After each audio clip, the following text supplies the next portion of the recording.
नमस्कार.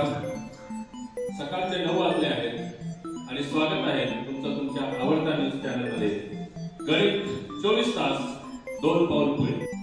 मित्र, कालपासून शहादा येथे गणित प्रगतीकरण कार्यशाळा शहादा तालुक्यातील शिक्षकांसाठी आयोजित करण्यात आली आहे.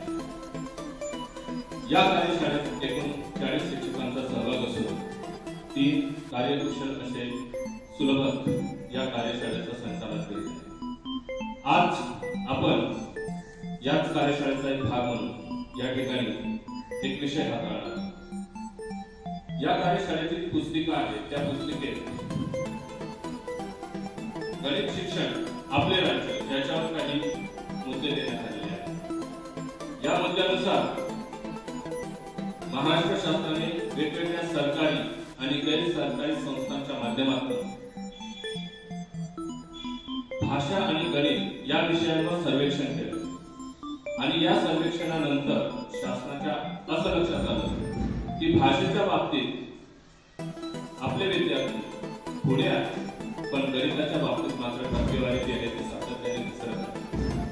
मग हे असं नेमकं का घडलंय याचा ज्यावेळेस शास्त्रशुद्ध अभ्यास केला गेला त्यावेळेस लक्षात आलं की पहिलीच्या विद्यार्थ्याला गणिताची भीती वाटत नाही, परंतु त्यानंतर तो जेव्हा दुसरीत त्याच्या मनात गणिताच्या बाबतीत कुठेतरी भीती निर्माण झाली आणि क्रमाक्रमाने ही भीती 10वी पर्यंत 80% वाढलेली असते.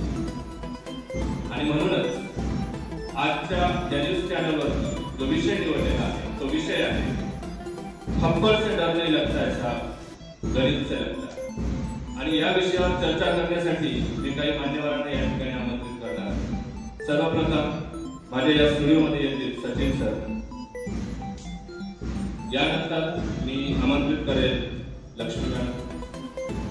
यानंतर माझे तिसरे तज्ञ या ठिकाणी असतील शिवराज सर आणि चौथे तज्ञ मी या ठिकाणी घेतोय विशाल सर. या सर्व मान्यवरांचा मी परिचय करून देऊ इच्छितो. सर्वप्रथम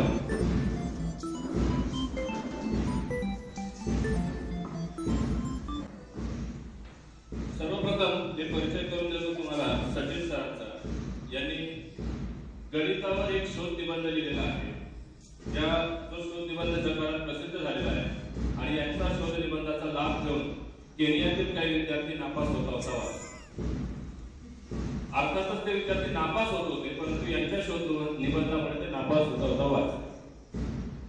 माझ्या स्टुडिओमध्ये दुसरे जे तज्ञ बसलेले आहेत शिवराज सर, यांचा परिचय करून देताना मला सांगावं असं वाटतं की यांचा बालमानसशास्त्रावरचा अभ्यास जो आहे तो खूप गाढा अभ्यास आहे. एवढा गाढा अभ्यास आहे की अनेक नाविकांनी त्यांचे सलून बंद केलेले आहे. यानंतर आमचे तिसरे तज्ञ या ठिकाणी बसलेले लक्ष्मी मॅडम. यांनी पायथागोरसच्या प्रमेयावर आणखीन काही काटकोनावर मला संशोधन करता येतं का हा संशोधन करण्याचा प्रयत्न केला, परंतु पायथागोरसने आपल्यासाठी काही बाकीच ठेवलं नाही.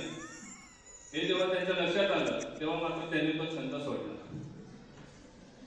यानंतर चौथे तज्ञ विशाल सर हे थोर गणित तज्ञ आहेत. यांनी एकाच गणिताच्या वेगवेगळ्या पद्धती दाखवून लोकांना बुचकळ्यात पाडले आणि कधी कधी ते स्वतःही बुचकळ्यात पडले. तर असे हे माझे 4ही तज्ञ. या 4ही तज्ञांना घेऊन मी आजच्या विषयाला सुरुवात